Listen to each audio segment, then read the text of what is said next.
నోరు మూసుకో ఆంటీ, లేకపోతే బన్నెలు కడుపులోకి వెళ్ళిపోతుంది. పోనీలే నీలమ్మా, నా కడుపు మంటకి పేగులు కూడా కాలిపోయి ఉంటాయి. వాటికి కూడా బర్నల్ రాసినట్టు అవుతుంది.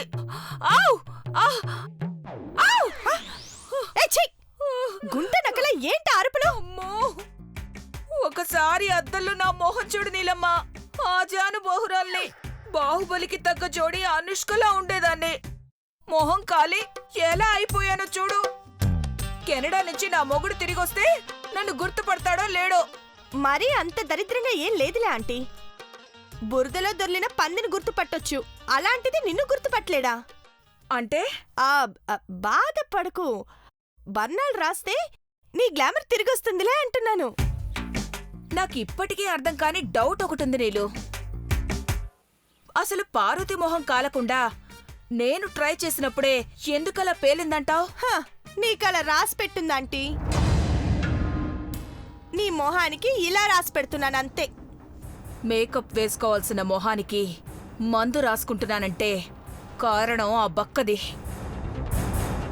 దాని ఎముకలు కాల్చకపోతే నా పేరు చీపురు గంగా భవానీయే కాదు.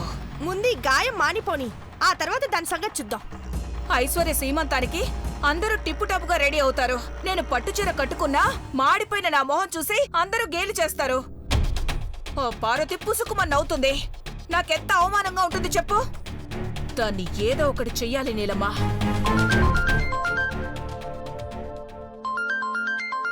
ఆ రాంగ్ నెంబర్ గాడి వీడు మనల్ని ఏడిపించడమే టార్గెట్ చేసుకున్నాడు.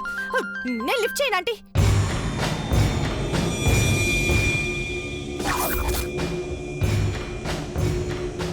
ఫోన్ ఎత్తకపోతే వాడెన్ని ఎత్తులేస్తాడో తెలుసు కదా. ఎందుకు అనవసరంగా కష్టాలు కొని తెచ్చుకుంటావు? మాట్లాడు ముందు. హలో హలో బేబీ, చెప్పు.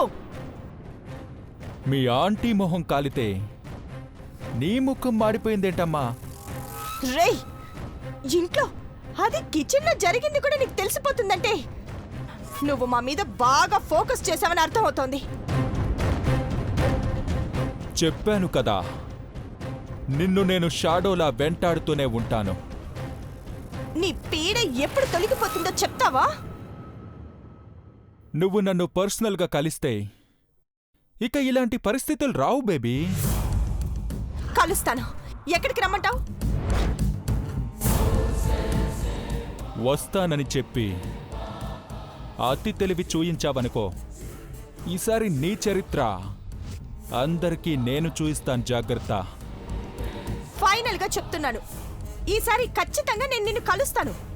ఇందులో పన్నాగాలేవి లేవు. Very good. 10 నిమిషాల్లో నీకు అడ్రస్ పంపిస్తాను. అక్కడికి నువ్వు ఒక్కదానివే రావాలి. ఓకే, వస్తాను.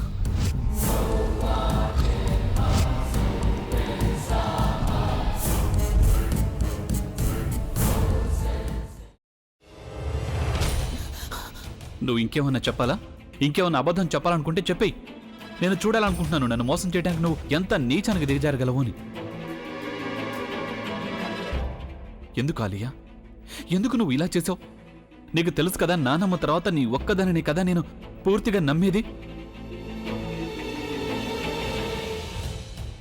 ఏమన్నావు నువ్వు? ఈ మధ్య అన్నిటినీ మర్చిపోతున్నావా? అది చాలు. వాటిలో ఉన్న శక్తి విషయాన్ని గ్రహించి మనకు వివరిస్తాయి.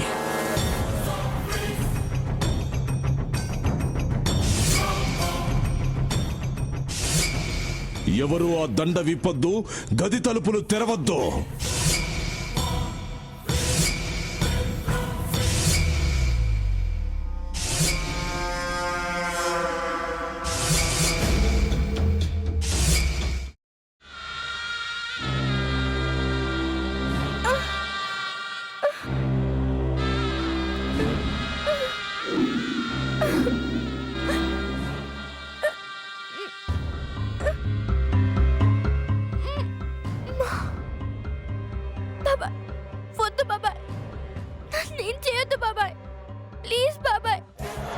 నిజం తెలిసినప్పుడే నా ఆలోచనలో నువ్వు చచ్చిపోయావు. అబ్బా ప్లీజ్ కొంచెం తినండి ప్లీజ్. భీమారావు గారు మీరా? ఇగో మీరా కాదు సక్కుబాయ్. అవును, మీ పనామే లేచిపోయిందని చెప్పి కంప్లైంట్ ఇచ్చినావు కదా. రేయ్ ఆయన కంప్లైంట్ ఇచ్చింది లేచిపోయిందని కాదు, కనిపించడం లేదు అని. అట్లానా? సరే మేడం. ఇడియట్. ఆ వంట మనిషి పేరేంటన్నారు? రత్తాలు మేడం. ఏం పెద్ద మంచి, నీ వంట మంచిని కూడా మేడం అని పిలుస్తావా? రేయ్ హాఫ్ బ్రెయిన్,